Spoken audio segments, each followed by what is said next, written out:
kemudian pertanyaan kedua tadi. Pertanyaan kedua, penyebab tempat usaha menarik energi negatif sehingga rugi miliaran.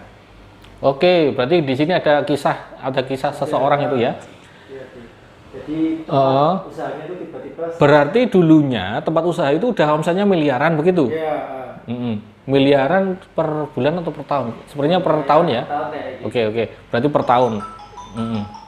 Oke, diangkat dulu enggak apa-apa Mas? Oke, saya lanjut ya, enggak masalah. Jadi gini, kalau tempat usaha sudah omsetnya miliaran, ya kan? Kemudian indikasi kok dia tiba-tiba anjlok bahkan rugi miliaran. Ya, indikasinya kenapa? Dia merasa saya itu dikejar-kejar hal yang tidak nampak, saya merasa ketakutan, takut miskin, ya. Kemudian rasanya hawanya negatif terus, begitu. Kemudian dia negatif thinking dengan orang lain, kemudian kerjasama dengan para partner kerja ataupun relasi bisnis ini juga berantakan. Ya, merasa apa? Dia menarik energi negatif. Ya, penyebabnya apa? Karena satu, dia tidak membentengi diri sendiri. Mungkin tempat usahanya sudah dibentengi, tapi dia tidak membentengi dirinya sendiri, sehingga apa? Pikirannya ini kacau, ya.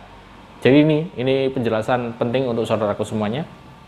Ketika kalian merasa sudah sudah melindungi tempat usaha dari serangan gaib, ya, entah itu dari saingan ataupun orang yang tidak suka, terkadang kita lupa untuk membentengi diri kita, ya kan?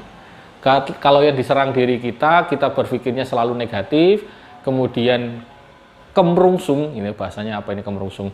Selalu tergesa-gesa begitu, ambil keputusan langsung, ya oke, saya ambil keputusan. Kemudian ada yang kawan datang, bro, aku kok kayaknya butuh modal untuk bisnis saya.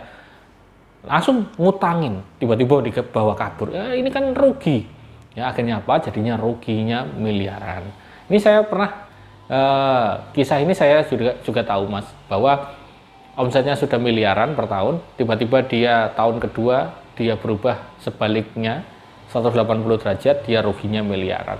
Ya karena tadi dia lupa membentengi dirinya sendiri, begitu. Kalau untuk benteng ya, untuk saudaraku semuanya saya ajarkan untuk membenteng diri kita. Ya, untuk membentengi diri kita, pertama ada amalan, bisa Anda lakukan sendiri. Amalannya bisa berupa wirid. Kemudian yang kedua adalah dengan cara, kalau di Jawa itu ada namanya ruatan.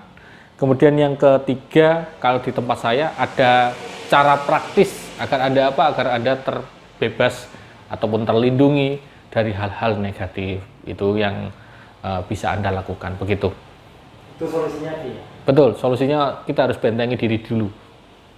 Tempat usaha dibentengi, kita juga harus dibentengi. Itu yang wajib. Begitu Mas. Kalau cara yang mudah untuk membentengi tadi seperti apa? Kalau cara mudah, kalau cara tadi kan sudah saya sebutkan amalan.